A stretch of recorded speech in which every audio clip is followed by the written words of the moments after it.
वाडा साहब आपके कुछ बयानात जो हैं और एक आर्मी चीफ का इंटरव्यू भी छपा है, तो वो दोनों को मिला के मैं कुछ चीज़ें आपसे आज जानना चाहूँगा। आर्मी चीफ साहब ने तो एक बयान में कहा है कि सच्चे दिल से माफ़ी मांग ली जाए, वो इशारा ज़ाहिर इमरान खान की तरफ, पता नहीं उसका क्या बनेगा वो भी है। लेकिन उन्होंने एक चीज़ की है कि सदर को नहीं हटा रहे, वज़ीर आज़म को नहीं हटा रहे, वो जो शोर होगा चल रहा था वो शायद उसके बाद बैठ जाए। आर्मी चीफ लेकिन ज़्यादा प्रोफाइल में ऊपर आ गए, प्राइम मिनिस्टर कहीं नीचे दब गए। आपको लगा नहीं इस इंटरव्यू के बाद पूरी प्रोफाइल ही चेंज होती नज़र आती है हमें? बहुत शुक्रिया नदीम मलिक साहब। देखिए नदीम मलिक साहब, जहाँ तक आपने इस आर्टिकल का जो हमारे बड़े सीनियर जर्नलिस्ट है सोहेल वड़ाई साहब, उनकी बड़ी इज्जत करते हैं आप भी मैं भी। देखिए सर, सबसे पहले तो ये कि आप किसी भी बात के 6 मतलब निकालने ही आपकी मर्जी है। तो मेरे हिसाब से ना तो चीफ ऐसी बात कर सकते, उन्होंने इबलीस से रिलेटेड कोई ऐसी कोई बात ज़रूर की है, लेकिन उसकी कॉनोटेशन में आप उसके 10 मतलब निकाल दें। वड़ाई साहब का अपना मशवरा एज अ पाकिस्तानी, वो भी एक अच्छा मशवरा है कि माफ़ी मांग ली जाए। तो ये वड़ाई साहब की अपनी पर्सनल बात है। जहाँ तक चीफ की बात है तो 1 मिनट के लिए हम सोच लें, मैं आपको यही क्लियर करता हूँ, 1 मिनट के लिए हम सोच लेते हैं कि जी चीफ ने ये कहा है कि इमरान खान साहब इनडायरेक्टली माफ़ी मांग लें, और इसी बफरूजे के तौर पर मैं कहता हूँ इमरान खान साहब माफ़ी मांग लें, तो आइन और कानून से कोई बड़ा है क्या? क्या चीफ साहब लिख के दे देंगे कि आज तुम बरी हो गए, घर चले जाओ? ये पाकिस्तान पीछे जा चुका है। अब ऐसा हुआ है माजी के अंदर, ऐसा हुआ है। लेकिन दूसरी चीज़ ये कि अगर इमरान खान साहब मफरूज़े के तौर पे इस चीज़ को मान लें, तो क्या वो एडमिट कर लें कि मैंने सब कुछ किया है? तो मतलब दोनों चीज़ें फिट ही नहीं होती। चीफ अगर कहते हैं मफरूज़े के तौर पे तुम माफ़ी मांग लो, तो बाकी केसेस का क्या होगा? और अगर इमरान खान साहब अगर मांग ले माफ़ी, तो वो क्या एडमिट कर लेंगे? मतलब इसकी कोई सिर पैर नहीं है। इस इंटरव्यू के बाद जो प्रोफाइल है वो थोड़ी सी डिफरेंट लगती है शहबाज शरीफ साहब की भी और प्राइम मिनिस्टर साहब की। उन्होंने कुछ बातें कही हैं, लाइक कि उन्होंने कोट किया है उनको कि खुदा ने मुझे मुल्क का मुहाफिज बनाया, इसके अलावा किसी ओहदे की ख्वाहिश नहीं है, मैं एक सिपाही हूँ और मेरी सबसे बड़ी ख्वाहिश शहादत है। ये अच्छा कोट है, कम अज़ कम उससे ये लगता है कि वो कोई मुल्क के इक़्तिदार के ऊपर कब्ज़ा करने का, कोई जनरल ज़िया बनने का इरादा नहीं रखते, which is a positive sign. एक मेरा सारे चीफ्स को मशवरा होता है कि कभी एक्सटेंशन के पीछे ना जाएं, वो बारह उनका अपना फैसला होता है। मैंने बाजवा साहब को भी दिया था और क्यानी साहब को भी दिया था, इनको भी दूंगा कि वो तो एक्सटेंशन तो ले ही नहीं रहे, वो करे, अल्लाह पाक ऐसा ही हो। लेकिन ये मेरा मशवरा रहता है। एक्सटेंशन का नाम तो नहीं दे सकते ना सर। एक उन्होंने कहा कि हम एक दोस्त को दूसरे दोस्त के ऊपर कुर्बान नहीं करेंगे। मैं आपको आता हूँ ये कंटिन्यूशन वाले सवाल के ऊपर, ये बड़ा इंपॉर्टेंट नुकता है। वो चाइना और अमेरिका से ताल्लुकात उन्होंने कहा हम दोनों से बैलेंस करके रखेंगे, और तालिबान को पाकिस्तान में धकेलने की पॉलिसी के ऊपर उन्होंने क्रिटिसाइज़ किया। और एक वो माफ़ी वाला बात है जो आप अभी जिसका तज़किरा किया, what do you mean by continuation?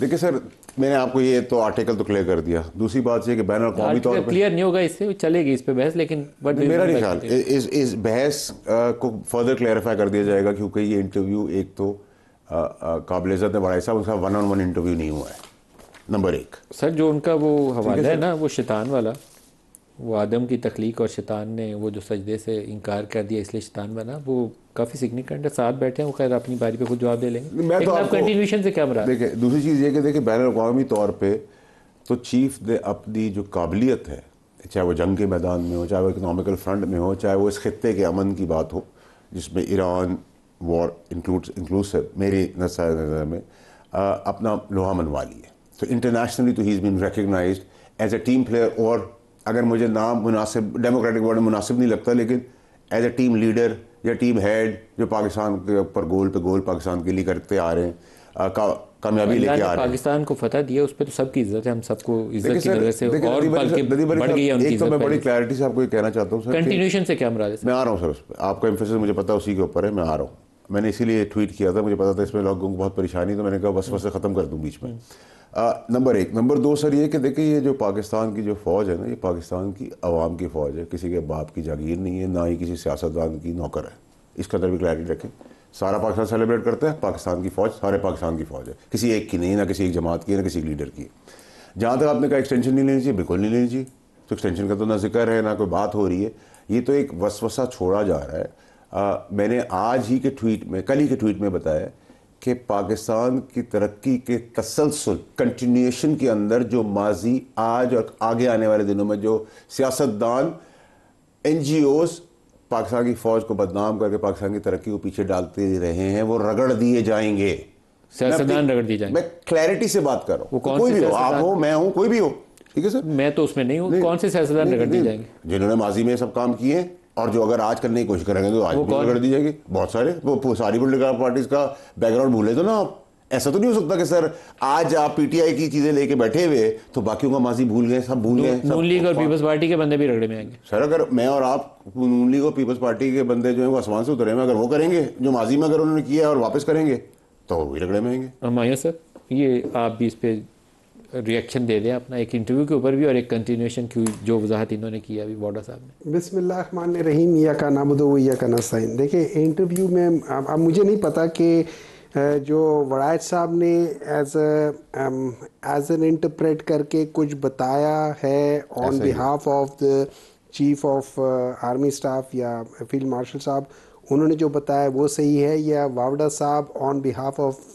Chief of army staff जो बताना चाह रहे हैं ये सही है। क्योंकि इन दोनों की बातों में एक वो वाली बात है, खुला तज़ाद है। ठीक है, he is saying totally different thing then what he was saying. Sir वड़ाई साहब ने जो लिखा है मेरे ख्याल उसी पे रहना चाहिए। 35 साल जिस बंदे का जर्नलिज्म जो भी है ना, 2 घंटे में मुलाकात हुई है। वावड़ा साहब अक्सर कहते हैं और बहुत सारी बातें इनकी भी सही हो रही होती, so that means he is well connected and he has got. और जब ये कहते हैं मैं बड़े क्लियर कॉन्शियस के साथ क्लैरिटी के साथ कह रहा हूँ, सो आई प्रिज्यूम कि he has got first hand knowledge. Otherwise मैं कभी ऐसी बात नहीं करूंगा अगर मुझे फर्स्ट हैंड नॉलेज ना हो।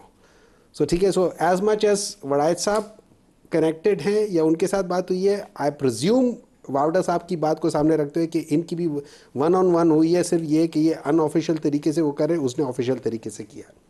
अब मैं उसमें 2-3 बातें करता हूँ। उसमें एक चीज़ है जिसको उन्होंने डिवाइड किया है, वो एक था अक्सरियत और अस्करियत। ये दूसरा हिस्सा है जो उन्होंने, मैं पूरी बात, पहले हिस्से के अंदर कुछ और है। ठीक है ना, जो भी है ना। अब ये याद रखिए, अस्करियत is people in power and अक्सरियत इज पावर ऑफ पीपल। इन दोनों का हमेशा से आपस में क्लैश रहा है। ये क्लैश गलत चीज है, ये क्लैश गलत चीज है, ये हमेशा डुबोएगा। जहां भी ये क्लैश आएगा वो मुल्क डूबेगा, वो मुल्क आगे तरक्की कर नहीं सकता। This is basic fundamental principle. मैं दोनों टांगे उठा लूं, मैं जमीन के ऊपर नहीं रह सकता, मैं गिरूंगा। दे बेसिक फंडामेंटल प्रिंसिपल है, इसको नहीं होना चाहिए। अब इसके लिए कौन क्या करता है ये हमें ढूंढना पड़ेगा रास्ता। इमरान खान ने खुद कहा हुआ है कि अगर हमें सीसीटीवी की फुटेज मिल जाए और जिन लोगों ने गलत किया, क्यों ये वावड़ा साहब भी इसको गारंटी माफी मांगने पे तैयार होंगे। देखिए, अगर उन्होंने खुद कहा है कि अगर हमारे सीसीटीवी में पता चल जाता है, देखिए सोशल मीडिया की मैं बात नहीं करूं, उसमें एक ही बंदे के 2 तसाद चीजें हैं। मतलब एक तरफ एक कह रहे कि उधर जाने, दूसरे में वो कह रहे अंदर नहीं, ये नहीं करना। क्या इमरान माफी मांगेंगे? अगर चीज साबित हो जाती है कि ये गलत हुई है, इमरान खान ने खुद कहा कि मैं माफी मांगूंगा और मैं इनको सजा देने के लिए भी कहूंगा। अगर ये साबित हो जाए कि पीटीआई के लोग हैं तो इमरान माफी मांगेंगे। अगर ये साबित हो जाए कि ये सारी चीजें वाकई प्लानिंग हुई थी और वाकई हुई थी और सब लोगों ने जानबूझ के की थी, yes we will all do it.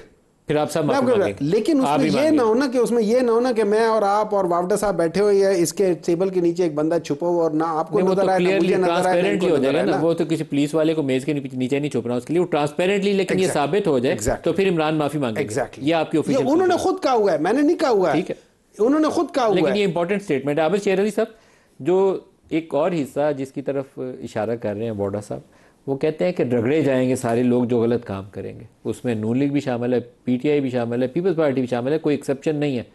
सियासतदान जो चोरी करेगा, यही बोला ना जी आपने, और जो गलत कामों में शामिल होगा वो रगड़ा जाएगा। एक और जो माजी में पाकिस्तान की तरक्की और अफवाज की बदनामी का बायस बने, उनको बदनाम करते रहे हैं, जो माजी में भी करते रहे। जाहिर सी बात है सर। नवाज शरीफ साहब ने गुजरावाला में तकरीर में, किसी की 4 टांगे, जो गुजरावाला तकरीर में जनरल बाजवा और जनरल फैज का नाम लिया था, नवाज शरीफ साहब के लिए कोई और कानून है, ज़रदारी साहब के लिए कोई और कानून है, मेरे लिए कोई और कानून है, इमरान खान आज अगर करेंगे, ज़रदारी साहब ने कहा था ईंट से ईंट बजा दो, आप वापस कर लेंगे। अब नहीं होगा ये, वो नए इस वाले पाकिस्तान में नहीं हो रहा। बड़ी ये आबिद साहब आप ही इसकी वजाहत फरमा सकते हैं, ये तो कोई बंदा छोड़ेंगे नहीं। मैं कह रहा हूं ये तो सबकी ईंट से ईंट बजा देंगे। वाडा साहब मुझे नहीं पता कि आप साहब की आवाज नहीं बात कर रहे हैं कौन है। मेरी आवाज़ आ रही है, अभी आएगी, आपको आवाज़ आएगी, अभी पूरी आवाज़ आएगी। देखें, नहीं सर, वो तो खुल के आवाज़ भी आएगी, हम सुन भी लेंगे, जवाब भी दे देंगे, लेकिन आवाज़ आ नहीं रही। आबिद भाई मेरे भाई मुझे आपकी आवाज़ तो बड़ी प्यारी सी आ रही है, मेरी आवाज़ भी सुन ले तो आपकी मेहरबानी है।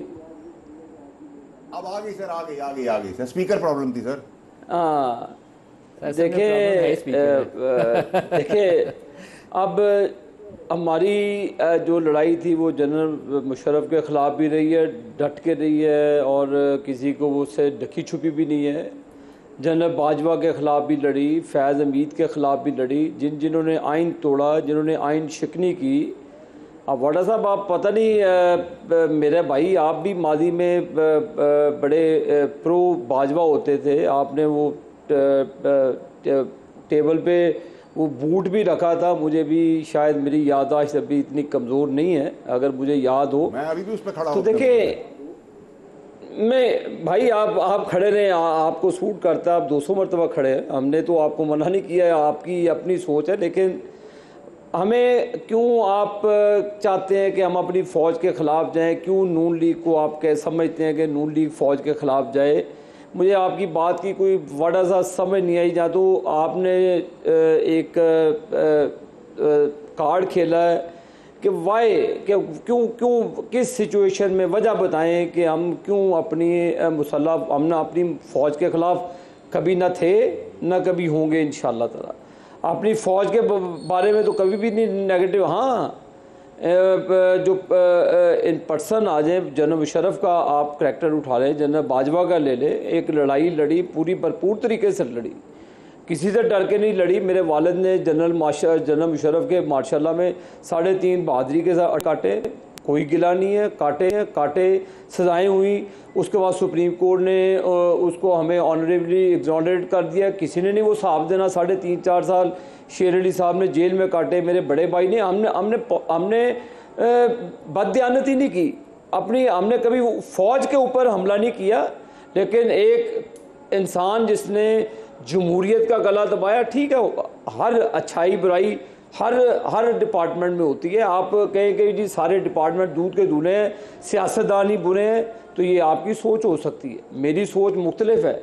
बहुत सारे कब्जे हुए हैं पाकिस्तान की चारों तरफ। आप अगर आप में जसारत है वाडा साहब तो उसमें आएँ, आवाज़ उठानी चाहिए।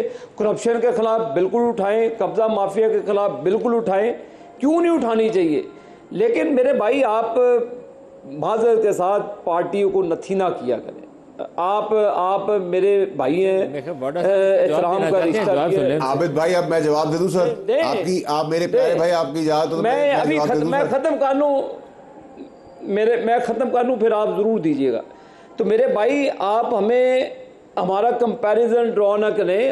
हम देखें, अब रिसेंटली जंग हुई है, पूरी कौम खड़ी है अपनी फ़ौज के साथ। किसने कहा कि फ़ौज के साथ नहीं खड़ी? मुल्क की मईशत फ्री करने के लिए सब अदारे एक पेज पे हैं, सब इकट्ठे हैं, अप्रिशिएट करना चाहिए। तो धड़ारे डालना और इस तरह नेगेटिव गुफ्तगू करना, ये वाडा साहब मेरा ख्याल मुनासिब नहीं है इस वक्त इन हालात में।